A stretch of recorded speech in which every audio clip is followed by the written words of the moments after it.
Assalamualaikum warahmatullahi wabarakatuh. Halo semuanya. Di video kali ini saya akan mendemokan sebuah program aplikasi, yakni Sistem Informasi Akademik Kampus berbasis web. Namun sebelum beranjak ke video tutorialnya, seperti biasa bagi teman-teman yang belum subscribe channel ini, silahkan bisa subscribe terlebih dahulu.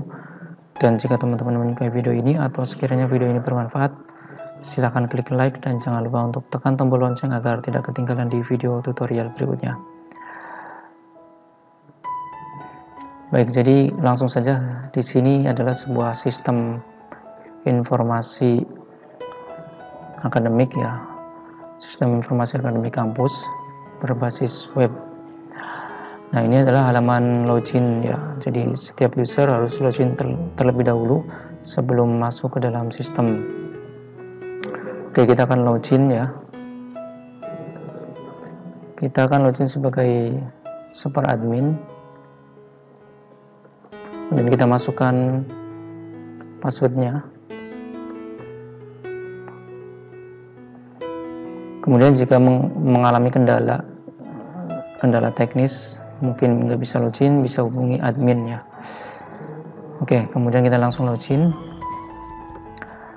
Nah, kemudian akan masuk ke dalam halaman beranda atau dashboard dari Sistem Informasi Akademik Kampus ini. Di bagian dashboard ini ada beberapa informasi. Yang pertama ada jumlah pengumuman, kemudian jumlah ruang, kemudian jumlah user, kemudian ada ukuran database yang telah digunakan ya. Kemudian di bagian bawah ini ada aktivitas akun yang telah masuk ya. Berikutnya di bagian sebelah kiri ada beberapa menu. Yang pertama adalah beranda itu sendiri. Kemudian ada pengaturan sistem. Di pengaturan sistem ini ada pengaturan umum. Ya, di sini bisa kita sesuaikan, bisa kita atur, yang meliputi nama dinas, kemudian nama perguruan tinggi, alamat dari perguruan tinggi, kemudian alamat websitenya, nomor telepon yang bisa dihubungi, kemudian pimpinannya adalah rektor. Kemudian nama rektornya itu sendiri, kemudian ada email kampus, yang mana email ini akan dipakai untuk mengirim sebuah informasi lewat email. Kemudian ada domain kampus, kemudian ada lokasi kampus. Lokasi ini mengacu pada nama kota ya. Ini bisa kita sesuaikan atau bisa kita konfigurasi. Kemudian ada pengaturan di bagian informasi. Di sini bisa kita tambahkan pengumuman atau informasi. Misalnya informasi halaman, atau mungkin informasi panduan, atau informasi keterangan. Kemudian di kolom judul ini untuk menambahkan judul dari informasi, kemudian isi dari informasi, kemudian ada URL atau link yang bisa disematkan ke dalam informasi tersebut. Kemudian ada urutan, kemudian ada posisi menu ya. Kemudian bisa kita simpan. Di sini bisa kita pilih aktif atau nonaktif ya. Jika kita ingin menonaktifkannya, maka kita bisa klik nonaktif. Berikutnya ada menu pengaturan pengguna. Yang pertama adalah pengguna. Pengguna ini bisa kita tambahkan pengguna baru yang meliputi username, email, nomor telepon, password, nama, NIM atau mungkin NIP atau NIDN ya. Kalau NIDN untuk dosen, NIM untuk mahasiswa. Kemudian levelnya di sini ada apakah admin atau dosen atau kaprodi atau mahasiswa ya. Kemudian bisa kita simpan. Kembali lagi ke sini. Di sini juga bisa kita import data lewat Excel. Kemudian template-nya sudah kita sediakan, kita bisa download terlebih dahulu template Excel-nya. Kemudian pada bagian pengaturan di user level ini, levelnya ada 4 ya, meliputi mahasiswa, dosen, kaprodi, dan akademik. Jadi yang perlu digarisbawahi bahwa sistem ini bisa diakses oleh 4 bagian role atau hak akses. Yang pertama adalah mahasiswa, dosen, kaprodi, dan akademik. Berikutnya Di bagian pengaturan institusi, di sini bisa kita atur di bagian satuan pendidikan. Di sini adalah Sekolah Tinggi Ilmu Ekonomi ya. Bisa kita tambahkan ya. Misalnya kita mau tambahkan fakultas atau mungkin kampus 1, kampus 2 dan lain sebagainya. Kemudian ada pengaturan untuk program studi ya. Program studinya ini bisa kita tambahkan ya. Misalnya kita tambah program studi atau jurusan baru, namanya apa, misalnya program studinya adalah Teknik Informatika misalnya. Kemudian semesternya mulai kapan, misalnya mulai ini ya 2022 2023 untuk semester genap. Kode prodi misalnya kodenya seperti ini, satuan pendidikan, kita mengarah ke nama kampusnya. Kemudian jenjang pendidikannya adalah untuk program teknik informatika ini apakah S1 atau S2, kita bisa pilih. Misalnya S1, kita simpan, klik OK. Ini akan berhasil ditambahkan. Kemudian pengaturan berikutnya adalah pimpinan. Di sini untuk pimpinan ya bisa kita tambahkan mulai dari program studinya, nama pimpinannya, NIDN, NIP, kemudian jabatannya sebagai apa, misalnya ketua, wakil ketua atau sekretaris, kemudian nomor SK, kemudian tanggal mulai tugas. Nah, seperti itu. Kemudian di bagian pengaturan akademik, di sini ada bagian dosen. Di bagian dosen ini bisa kita tambahkan dosen, ya, tambahkan data dosen yang meliputi nama dosen hingga seterusnya. Kemudian ada pengaturan untuk data mahasiswa. Data mahasiswa ini juga bisa kita tambahkan secara manual satu persatu, yang meliputi nama, tempat lahir, nama ibu, tanggal lahir, pilih agama, dan lain sebagainya. Atau bisa kita import lewat Excel. Untuk format Excelnya bisa kita download terlebih dahulu. Berikutnya ada pengaturan semester.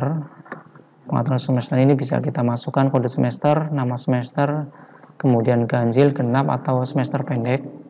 Kemudian periode semesternya, itu mulai kapan sampai kapan. Ya, kemudian bisa kita simpan. Kemudian mata kuliah. Di mata kuliah ini bisa kita tambahkan data mata kuliah atau bisa kita import secara massal lewat file Excel. Untuk file Excelnya juga sudah kita sediakan, bisa kita download template-nya. Nah, di sini ada fitur untuk memfilter ya mata kuliah dari prodi tertentu, misalnya dari teknik informatika belum ada nama mata kuliah, dari prodi S1, prodi 1 misalnya sudah ada data mata kuliah. Kemudian yang berikutnya adalah kurikulum.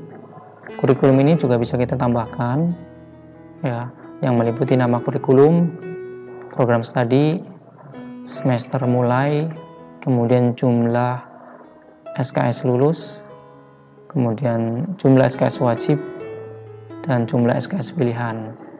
Seperti itu. Berikutnya di sini ada bobot nilai. Bobot nilai ini bisa juga kita tambahkan, yang meliputi di sini bisa masukkan prodinya apa, nilai huruf ya. Misalnya huruf A bobotnya 4 misalnya. Kemudian